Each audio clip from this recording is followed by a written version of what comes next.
Hello and welcome to this episode on fundraising and the provisions relating to it in the Companies Act 2013. To discuss these provisions, we have with us today Mr. K. Sethuraman, Group Company Secretary, Reliance Industries Limited, and Sharad Abhyankar, Partner Ketan and Company, a national law firm. In this episode, we're going to talk about what is a public issue, what is a private placement, the issuance of securities to raise money, the acceptance of public deposits to raise money, and the registration of charges in connection with fundraising. So may I begin by asking you, how is it that the Act deals with issuance of securities? The Chapter 3, which deals with the matter of issue of securities, has divided into two parts, one dealing with the public issue, another dealing with the private placement. A public issue is the one which is offered to the public, which is not considered as a private placement. And a private placement has been defined in the Companies Act 2013, especially under Section 42 of the Act, saying that a company can offer securities in a financial year to not more than 50 persons, but as such a higher number as may be prescribed by the government. The draft rules say now the company can offer by a private placement in a financial year to persons not more than 200. Right. So long as you offer it to 200 people or less, if these rules become law, you will not be considered to have made a public offer. That's right. Right. Then coming back to the public issue, there's a separate chapter dealing with a matter whereby company have to issue a prospectus.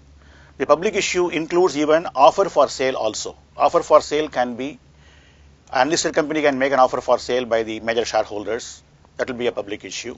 Even listed company, in a listed company also, major shareholders would like to make a further offer of securities, they can go through the process of public issue as well, which has been now defined well in the Act.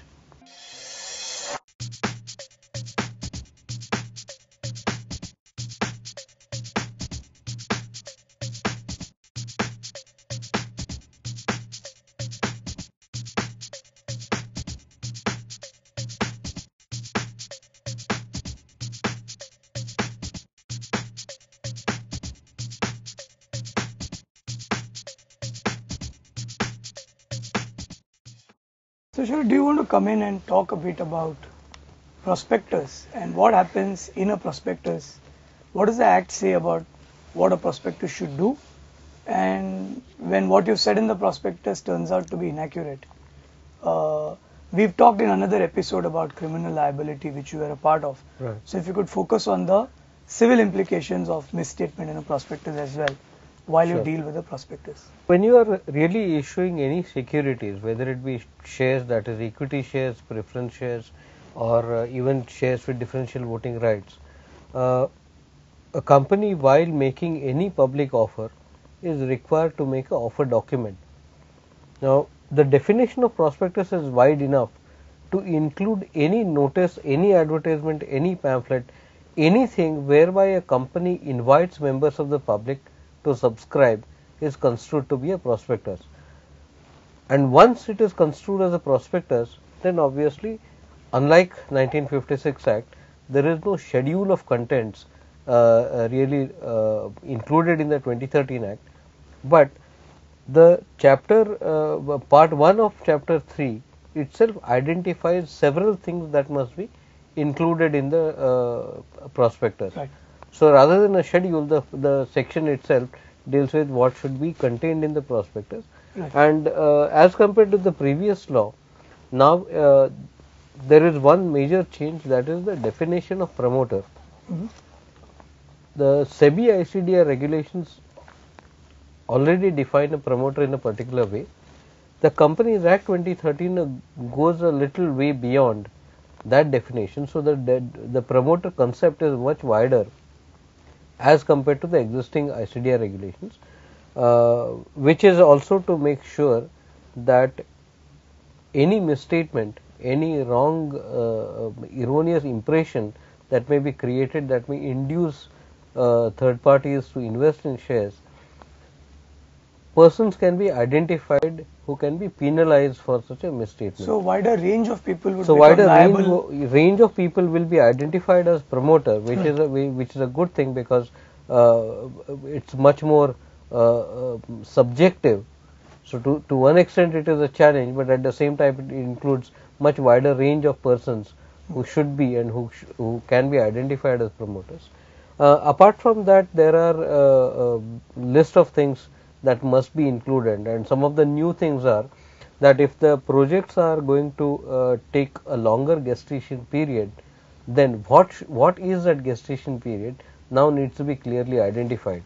And when it comes to the objects of the issue, apart from object of the issue, I think over the years it's just a learning curve that when objects are relating to a particular project, it is seldom identified as to actually it's going to take 5 years, 6 years, 7 years kind of period to actually deploy all the funds that you raise out of the public issue. So there are also certain things which now the Act identifies which are not required to be included in the prospectus, and so some of them are the expenses of the issue, which used to be a very stereotype inclusion in the previous law, is no more required to be stated. Principal terms of loans and assets charged as security, these again are not really to be identified in the prospectus, because these are principal contracts which are on an ongoing basis and in normal course.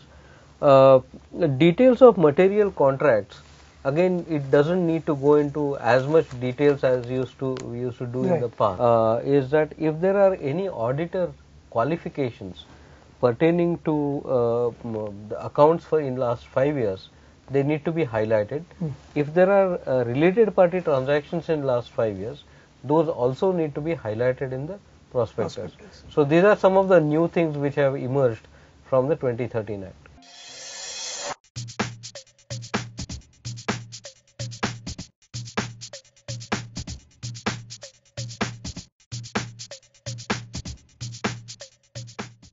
Can we talk a little bit about what the Act does in terms of companies which say they are raising money for a specific purpose, but then later say that commercial exigencies have changed and they need to deploy the same money now for a different purpose? There's been a lot of this issue about vanishing companies in the old law. So what does this Act do to that area of activity? Yeah, the corresponding section in this one is 27 of the 2013 Act. It talks about a situation of the nature happens.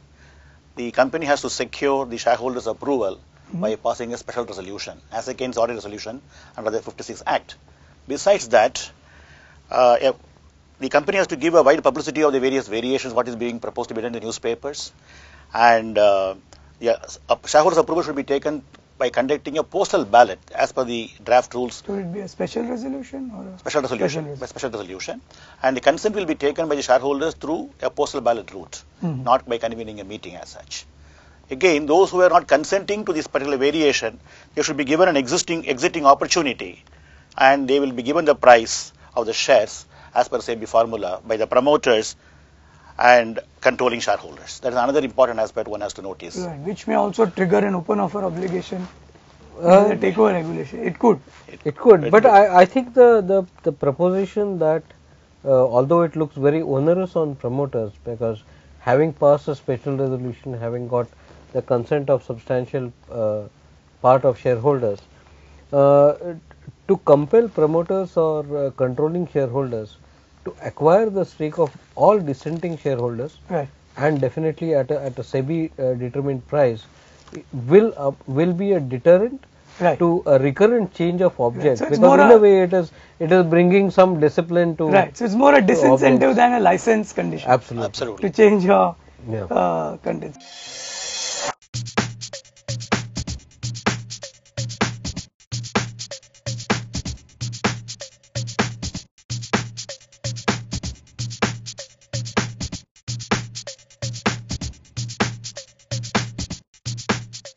So can we talk a bit about what if the contents of the prospectus were misstated? What if the issuer or the person doing the offer for sale were to effect misstatements in the prospectus, not be truthful in it? We've discussed the implications of fraud, but otherwise what are the implications in the Act? So section 35 deals with civil liability on misstatement, And what it does is it makes every director, any person who authorizes the issue of a prospectus, or a promoter, or even an expert who is named in the prospectus as an expert, the Companies Act now makes all these persons responsible on a civil liability, and the civil liability is a little higher than what we expected under the 56 Act. It makes them liable to pay compensation to every subscriber of securities. So it is not merely a civil liability standard of the 1956 Act. It now makes them liable for compensating every shareholder, every subscriber who would have come in the test is really that subscriber should have sustained a loss or damage.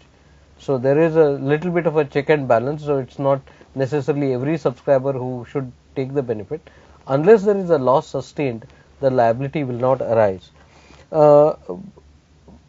However, if there is any intent to defraud, clearly the provisions of 447, 448 will trigger, and there is a much higher financial penalty, there is much higher imprisonment penalty that will kick in. Right. To supplement what Mr. Sharad mentioned over there, coming back to civil liability, those people whom he narrated, he mentioned or enumerated, will be personally liable and without any limitation of liability. I see. That is another aspect, which has been brought out in the 2013 So this would Act. be an interplay of the Indian law on damages under contract law and the special law vis-a-vis contract being the prospectus being misstated. Right.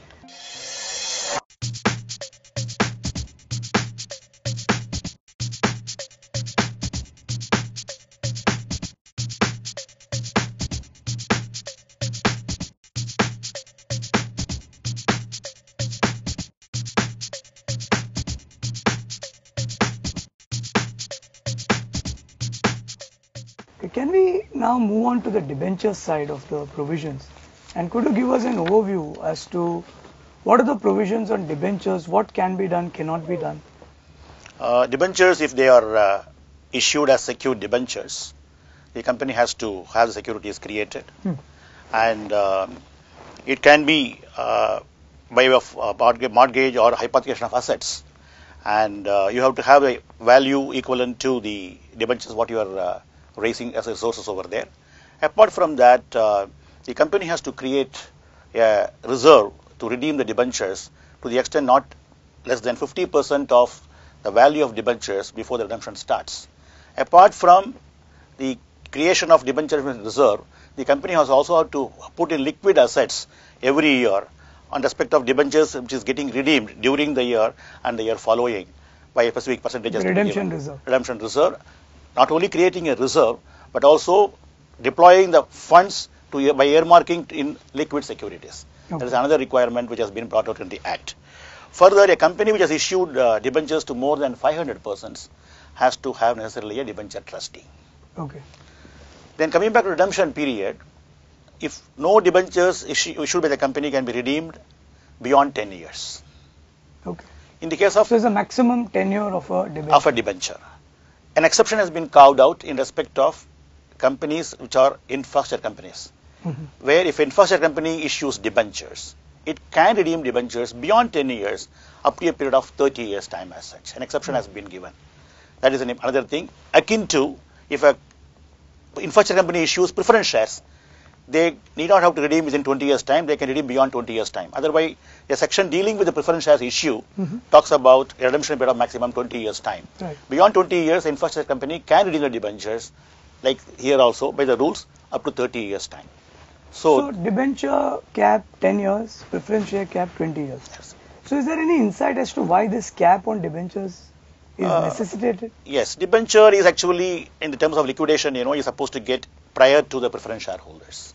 So therefore, it is in the fitness of things has been felt that 10 years would be the maximum period by which it can be done. Second aspect, I would view a preference capital has been considered, although a debt in the IFRS requirement regime, it has been considered even for determining a company as a holding company, subsidiary company. As we normally know that a subsidiary company is created out of control on equity shares, this 2013 Act has brought out a new what do you call an ambit new definition, a definition whereby total capital of the company should be aggregated, on which if anybody holds more than 50% of that capital, that would be a holding company. Here total capital includes preference capital. Therefore, preference capital should get a lesser priority in redemption than the debentures. I see. Can you very briefly touch upon the voting rights on preference shares?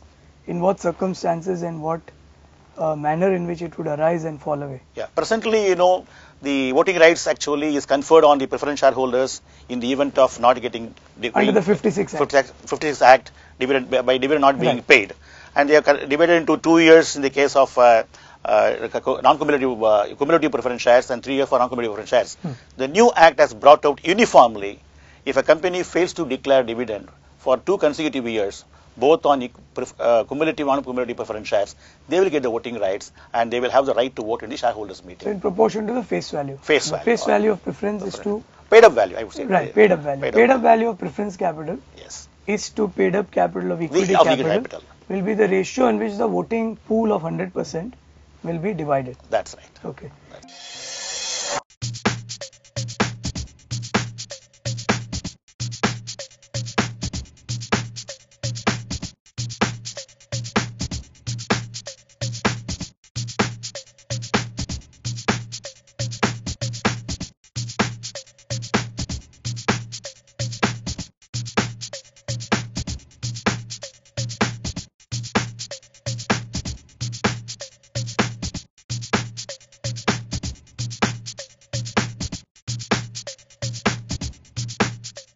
Should we move on to the issue of deposits and the issue of acceptance of deposits?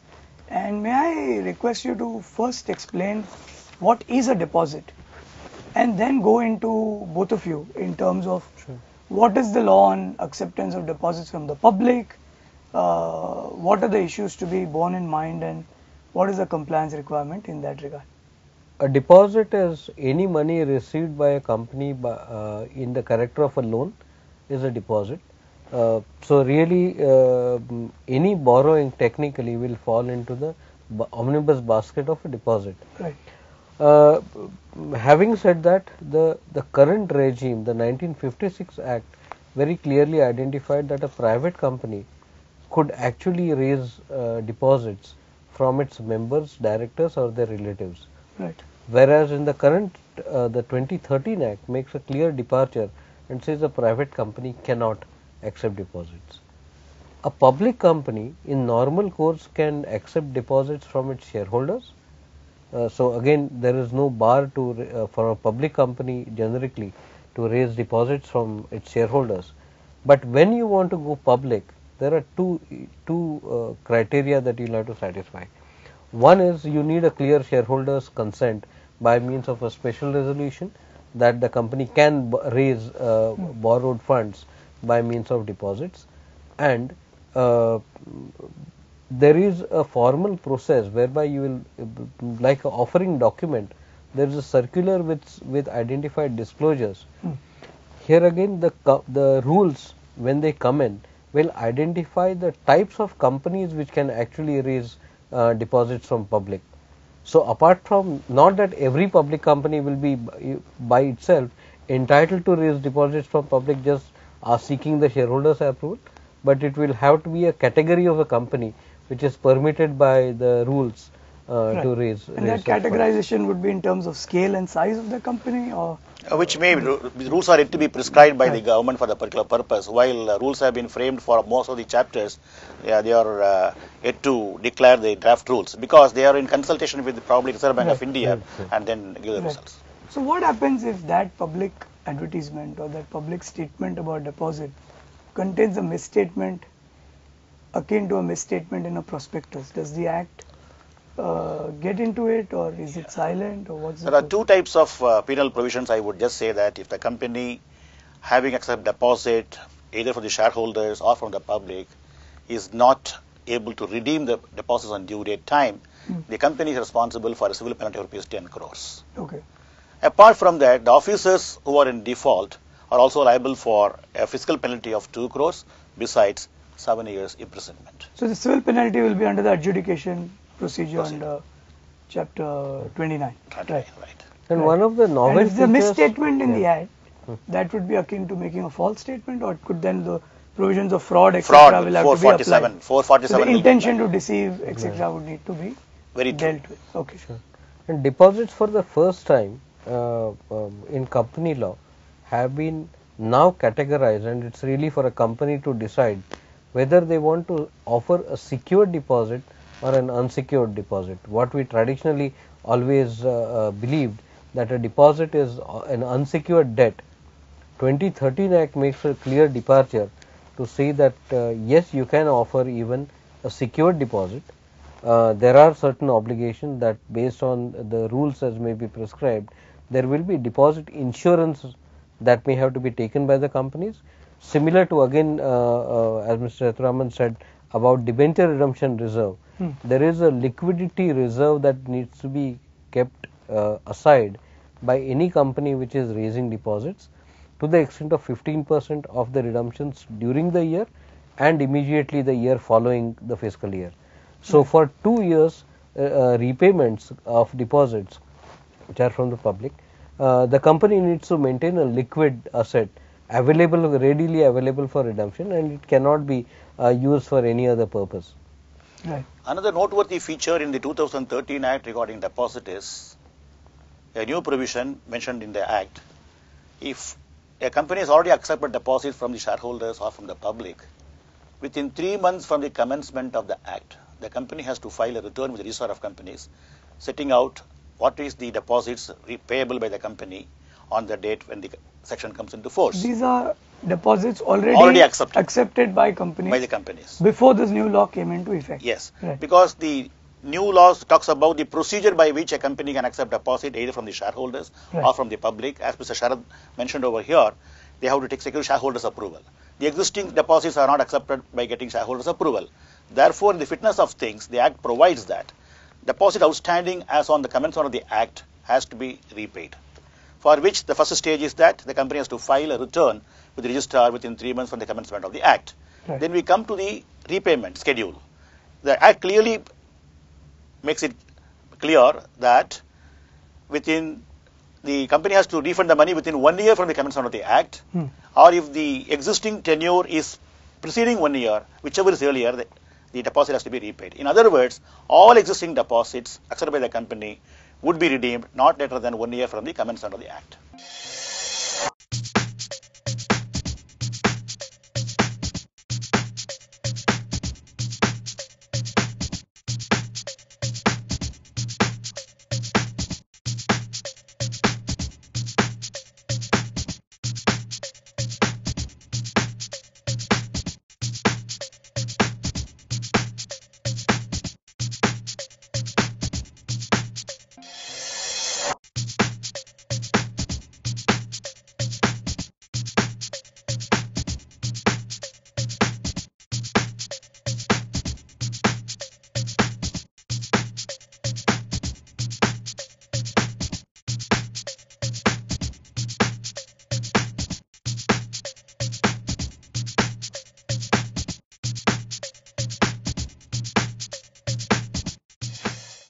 So can we now move on to the area of charges? Like when you raise money, you secure it, you create a lien, you create encumbrances.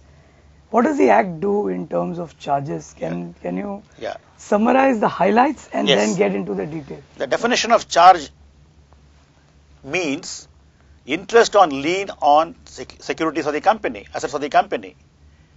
Even a company has a lien on a particular property, it has to be charged. In addition to the mortgage and hypothecation, as hitherto we know under the 1956 Act, that is one major change. Coming back to the procedural aspect, I would simply say that one, a mortgage has to be created within 30 days time from the creation of mortgage. If a company is not able to create a mortgage within 30 days time, they can create by paying additional fee by within 300 days from the date of creation of the mortgage over there. In the case of satisfaction, again they have to if they satisfy the a charge within 30 days time from the date of the satisfaction, they have to create a satisfaction charge. If they fail to do that one, within 300 days from the date of satisfaction, they can very well satisfy the charge over there. Beyond that period, if at all the company fails to do or for some reason it could not do that one, with the central government approval, it can be remedied, it can be further charge can be created, or it can be satisfied. If a company fails to create a charge within the time limit, as I mentioned to you, even the lender on his own volition can file the charge with the registrar of companies, whereupon the registrar will send a notice to the company before receiving the charge.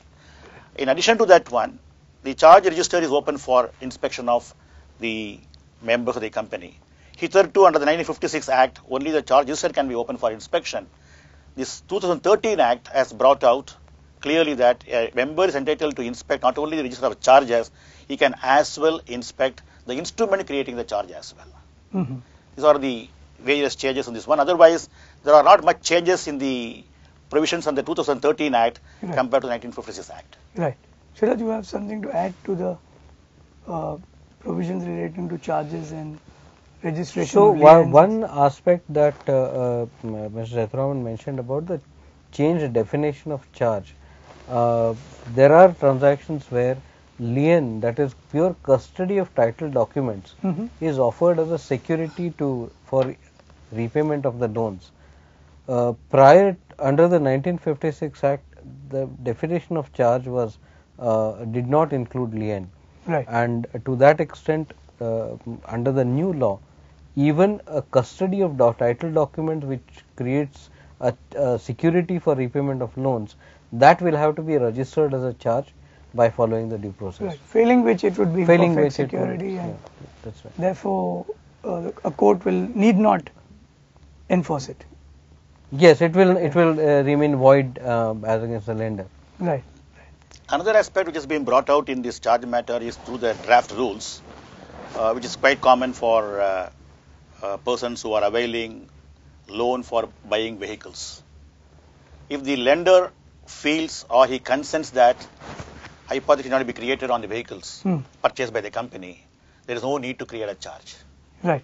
And if at all that lender agrees with this effect, the annual report of the company should give a clear disclosure saying that the charge has not been created on the loans availed in their balance sheet. That is another requirement. So would you say that with improved IT access and others, with this new law, there would be far greater transparency about our companies, particularly the public limited companies, and which of their assets are encumbered and which are not? Absolutely. It will would be be made very clear about that, and then the shareholders' rights also is well taken into account in this new provision. Right. Yes, in fact, one of the ways in which the compliance is encouraged is to say that the register of charges maintained on the MCA website will be deemed to be the authentic record of charges. Right. So there is a special provision which really creates that as a binding record for all companies and all for stakeholders. Right. So that definitely will encourage the compliance both from the lenders as well as from the companies.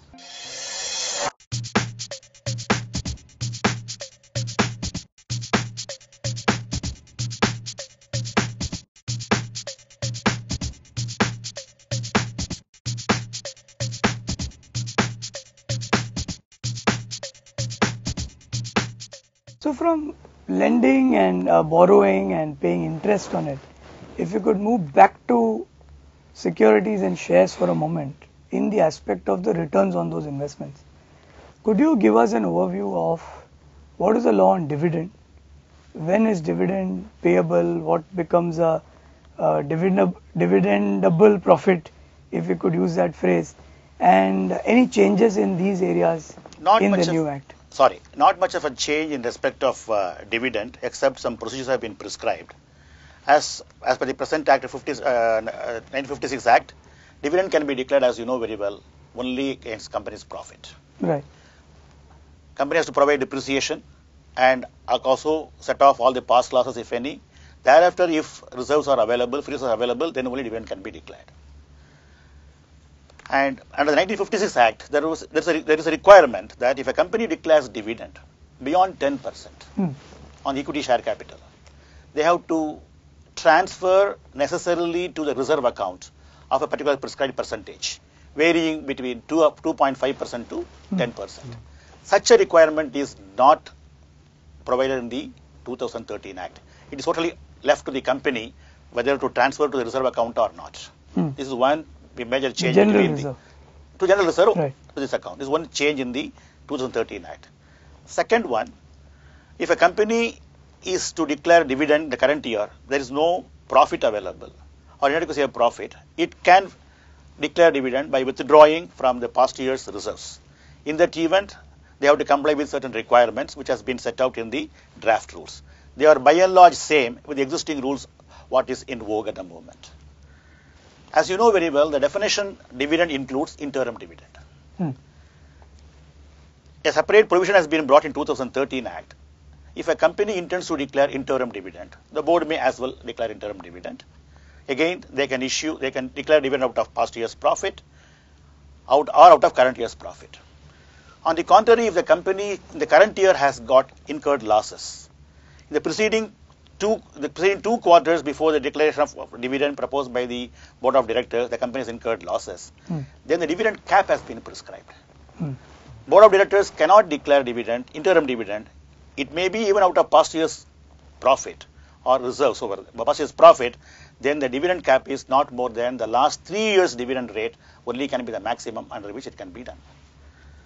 Another change in the new act is that after the expiration of 90 days from the date by which the dividend has been encashed by the people, in other words, after 127 days from the date of declaration of dividend, all the companies are now obligated to display on the company's website the name, address of the shareholders whose dividend remains unencashed. Presently, this requirement is applicable only for listed companies. Right. Now they are made applicable for all companies together. Another change over there is that, as per the present Act 56 Act, dividend if remains unpaid for a period of 7 years, the dividend will go to IEPF account. Investor Education Protection Fund will go. Right. The same 2013 Act also brings the same concept. In addition, by subsection 6 of 124, one more provision has been made whereby the shares of those shareholders also will be transferred to Investor Education Protection Fund. So they'll get vested in the fund. They will be vested in the fund. Right. A mechanism has been prescribed in the draft rules for transferring those shares from the shareholders, whether electronically they are holding it or physically holding, to the IEPF account. Right. Similarly, a mechanism has been prescribed whenever the shareholders come and make a request for getting the shares back. It has been provided clearly in the draft rules. Next, another important thing we have to notice in the new act is that once the money is transferred to IEPF account, it is not claimable. That is what 56 Act says. The 2013 Act clearly says money transferred to IEPF account can be claimed by the investors. Right. Which is a better provision for this one, right. for which they are given a mechanism also what to do. Okay.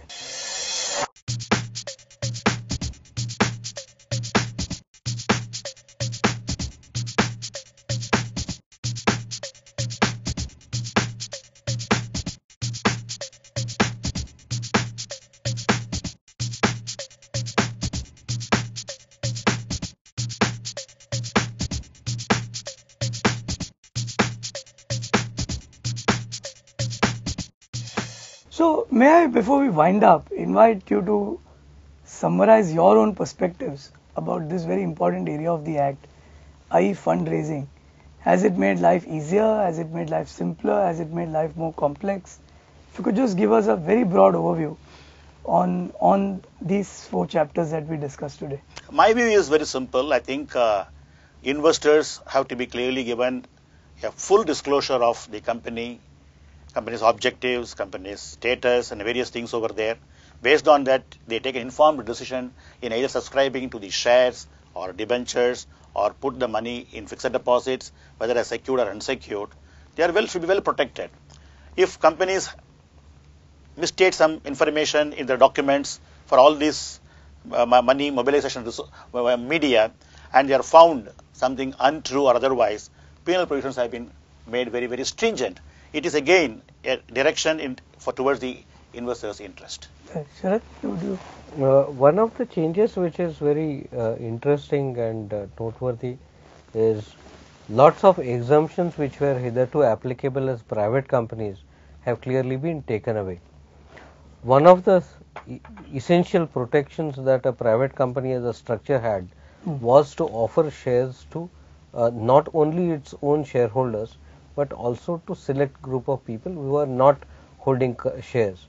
So the principles of a traditional rights issue are now becoming mandatorily applicable all across the spectrum of companies. So even private companies, as the rule of thumb, will have to first offer the shares to its own shareholders. Otherwise, we'll have to do a private placement. Right. Now, the interesting thing is, while a private company is able to raise its number of members up to 200, the definition of private placement has continued at 50. So, if a private company also wants to raise money by offering shares and wants to offer it to more than 50 people, other than a certain set of QIBs and shares offered under ESOP, they will have to perforce make an offer document. Right. So the prospectus, Under, of course, the rules which Mr. Sethuraman referred to, raise the bar to 200. raise the bar. enable But that's it to in a financial year. Right. So even if in a single issue, if the offer was to be made to more than 50, currently as the Act stands, it will lead to a public issue by default, and therefore all the obligations of a prospectus and misstatement and disclosures will kick in, which is a welcome position, because particularly in closely held companies, not too many disclosures are really done and never expected. But with the additional burden, I think we will become more compliant, will become more transparent. Right. To supplement what Mr. Sharad mentioned, one more aspect also should be looked into. In the process of mobilizing resources, company also might come out with further issue of capital. It could be a right issue. It could be an issue at not to the entire shareholders community as well. In that event, in the case of a listed company, if the shares are offered by a private placement or not all the shareholders, the pricing will be as per SEBI formula, as you all know about it. Even unlisted public companies and private companies, if they make further issue of capital, not to all the shareholders by way of rights, they make it only selective set of people to a private placement, the share has to be valued by registered valuer. It can't be offered at par. Presently, there are no regulations talking about the pricing of the issue. Right. Now, it has been made clear that the valuation of those shares will be made by registered valuer. Only at that price it has to be offered. But I think it will be difficult to get into every aspect of every implication.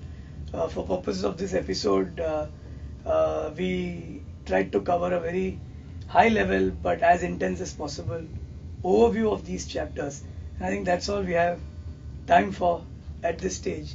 Viewers are encouraged to actually read the provisions. We've covered chapter 3, 4, 5, 6 and 8. Do read the provisions yourselves. A 30-minute episode only gives us so much capacity to give you a broad overview. We hope you enjoyed this and you're able to use this as a basis to whet your appetite to actually read the relevant provisions of the Act. Thank you very much for taking time out for this session. Thank you.